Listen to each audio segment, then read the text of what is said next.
Welcome back. A beloved doctor, a retired professor, and a 97-year-old grandmother.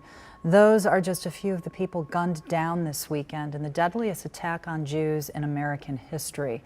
Two of the victims were a married couple, Bernice and Sylvan Simon.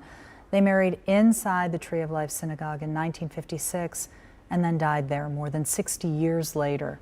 Brothers Cecil and David Rosenthal died in the rampage as well. A Pittsburgh nonprofit for people with disabilities called them well-respected and extraordinary men. The shooting has us taking a hard look at anti-Semitism in America. Joining me now is Dr. Gary P. Zola, a professor at Hebrew Union College and an expert on Jewish history. Dr. Zola, thank you for joining us. Thank you, Kristen. I have to ask you, we heard about postings on internet message boards, anti-Semitic postings related to this case. Is the rise of the internet causing a transition from hate speech to hate action? I think that there's no question in my mind that the new social media is making it possible for individuals to extend their power in a far greater way than it was before that time in our history. There was a time when people had these ideas in their head. They weren't able to reach out beyond their homes or to touch millions of readers. Now, 10 people manifold times can reach out around the world. There's no doubt it's having an effect on the way people think and the way people behave.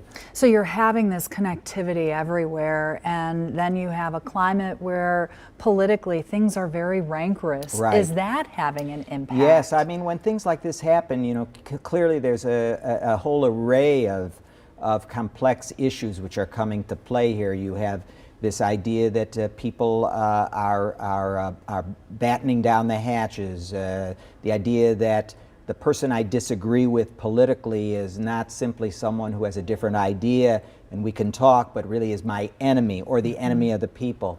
And then there's these ideas that are put out on the internet through a whole variety of social media that have reached far beyond anything we've ever experienced in history.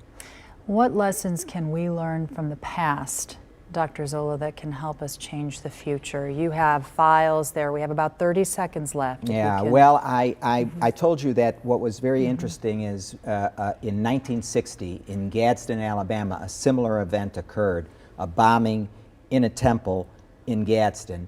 And fortunately, at that time, no one was killed.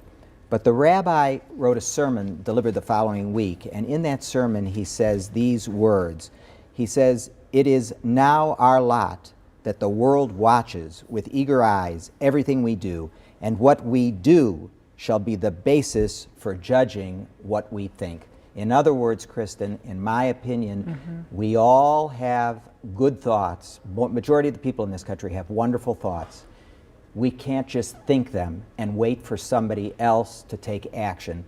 Every good person, every caring, committed individual who wants this nation to be good has to step up in your community, in your day-to-day lives, in every single way in which you interact with other people. You have to put goodness out there and make this country the way we want it to be. Be the example. Be the example. You have to. What we do will be an example of what we think. All right. Dr. Zola, thanks for that insight Thank and you. for the history. Thank you. Thank you. Appreciate it. Thank you for having me.